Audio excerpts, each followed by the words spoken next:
We're going to another election. So we've got the by-election in Dunkley, and then a few weeks later, you're going to be getting your head around the Hare-Clark system because we'll be focusing on Tasmania, which I find really interesting. Jeremy Rockliff's gone for a bit of stability. He wants a bit of certainty. But everyone I've spoken to says we're probably going to have another hung parliament. One long-time watcher of Tassie politics told me you're going to need upwards of 44% primary to get a majority. So you've got a crossbench of, say, 3 or 4 Greens, maybe 2 or 3 Lambie Network, and O'Byrne, the Labor defector. So that's a crossbench of 8 people in this expanded parliament in Tasmania. So far from stability, could be more chaos. Minority's a bit of a usual there in Tasmania, but lately it's been majority. So that's been the change there. Trudy, what have you made of today?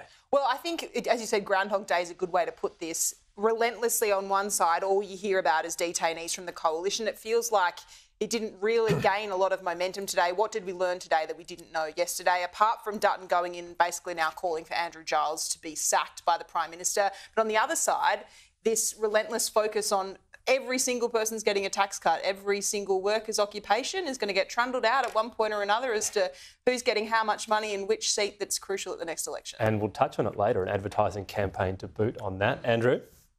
Stalemate. Keep it short and simple.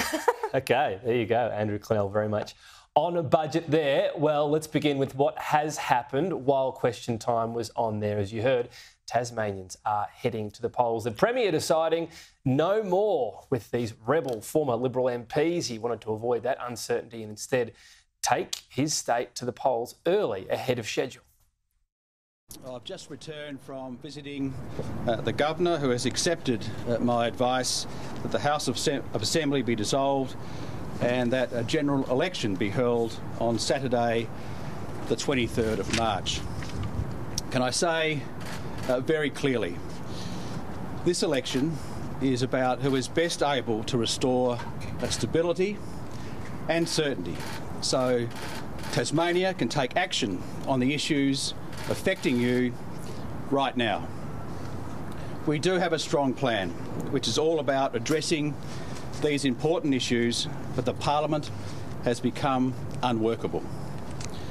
I'm not going to allow myself or my government to be held to ransom for the next 12 months. It's bad for Tasmania and it's bad for Tasmanians.